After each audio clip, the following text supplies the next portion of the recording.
Hi guys, இன்றைக்கி வந்து 10th ஸ்டாண்டர்டோட chapter 1 example 1.2ஓட explanation தான். ரொம்ப குட்டி சம் தான், ரொம்ப ஈஸியாக தான் இருக்க போகுது. இஃப் ஏ கிராஸ் பி வந்து கொஞ்சம் இது நம்பர்ஸ் கொடுத்துருக்காங்க, ஓகேவா? ஏ தனியாக பி தனியாக கண்டுபிடிச்சிருக்காங்க. முன்னாடி உள்ள சம்மில் எப்படி பார்ப்போம்? ஏ தனியாக பி தனியாக கொடுத்து மொத்தமாக சேர்க்குறது மாதிரி பார்த்துருப்போம். இதில் வந்து ஏ கிராஸ் பி கொடுத்துட்டு ஏயும் பியும் தனித்தனியாக கண்டுபிடிச்சிருக்க சொல்லியிருக்காங்க.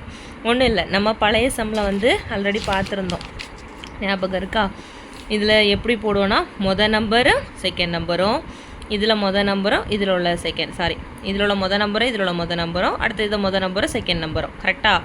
அப்படின்னா இந்த இதில் பாருங்கள், அப்போ இதில் இருக்கிறது 1 தான் இங்கே 1ல் ஃபஸ்ட்டில் வரும், கரெக்டாக?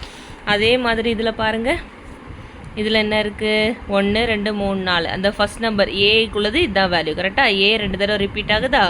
அடுத்தது ஏ 2 தடவை ரிப்பீட் ஆகுது. அப்போ இதில் உள்ள ஏல உள்ள வேல்யூ என்னது? 3யும் 5யும் ஏக்குள்ளது, ஓகேவா? நான் போட்டிருக்கா 3யும் 5யும். பிக்குள்ளது எது பாருங்கள்? 2 4, கரெக்டா? அப்போ 2ம் 4ம் இதுதான் ஆன்சர். Thank you guys.